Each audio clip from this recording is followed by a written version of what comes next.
Hallo zusammen, heute gibt es eins meiner liebsten Gebäcke zum Winter hin. Wir machen nämlich leckere Kokosmakronen. Es gibt schon ein Rezept von mir, das ist sehr alt und es ist auch eine andere Zubereitungsweise. Und jetzt habe ich mir gedacht, zeige ich euch auch mal die klassische, nämlich mit der Baiser-Masse. Und wenn ihr jetzt so ein paar Tricks und Tipps von mir beachtet, dann gelingen sie euch zu 100% mit Kiki-Garantie. Wir starten jetzt mit dem Eiweiß. Die ganz genauen Mengenangaben findet ihr wie immer unten in der Videobeschreibung.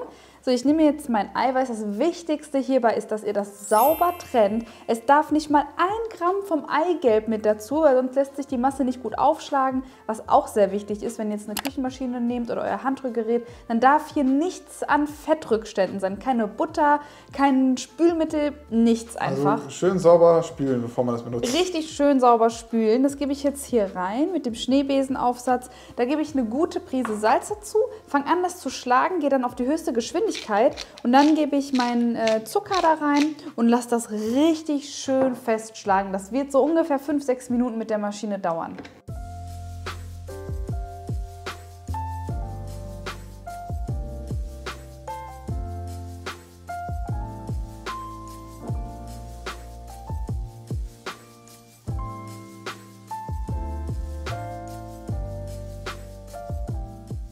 Jetzt könnt ihr noch Aromen und Geschmäcker hinzufügen. Ich habe mich heute für Vanille entschieden. Was auch sehr gut passt, ist zum Beispiel Zimt. Oder, das habe ich jetzt aber nicht da, sonst hätte ich das vielleicht auch benutzt, Bittermandelaroma. Diese kleinen Fläschchen, eigentlich schmecken die nicht, wenn wir ehrlich sind, aber 1-2 Tropfen könnte man hier auf jeden Fall reintun. Mein Kokosmakron ist so die einzige Ausnahme, wo es passen könnte, aber eigentlich schmecken die null. Aber wenigstens bist du ehrlich. Jetzt ja, ist wirklich so. Die schmecken halt einfach wirklich null. So, und jetzt verrühre ich das mit meinen Kokosraspeln einfach mit einem Teigschaber. Jetzt könnt ihr nicht mehr mit der Maschine weitermachen. Und dann ist eigentlich unsere Basis auch schon fertig.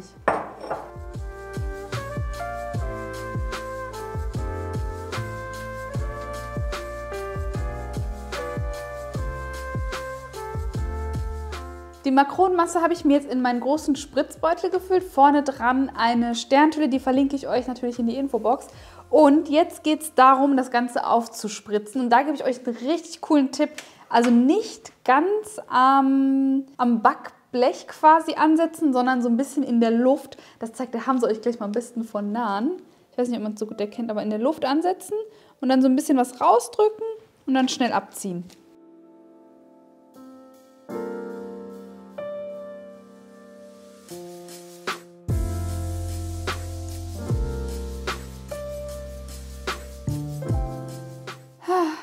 Tja Leute, es ist so wie es ist. Manche sind schöner und andere sind nicht so schön. Ist halt so. Aber ist nicht schlimm, dafür ist es halt selbst gemacht. Und ich gebe das jetzt so in den vorgeheizten Backofen, 150 Grad Ober- und Unterhitze. Wir brauchen es diesmal nicht so heiß.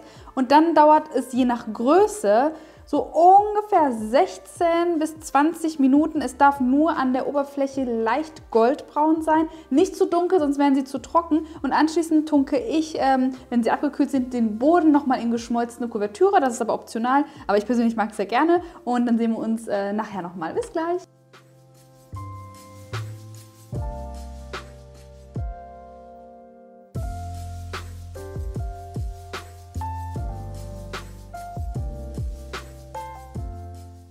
Die Kokosmakronen könnt ihr erst wirklich in die Hand nehmen, wenn sie kurz abgekühlt sind, dann in die Schokolade tunken und nochmal auf Backpapier komplett austrocknen lassen.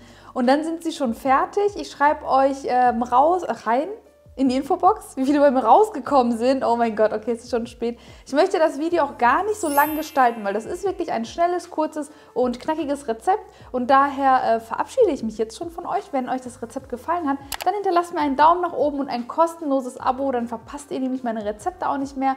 Und dann sehen wir uns bei meinem nächsten Rezeptvideo. Tschüss, eure Kiki.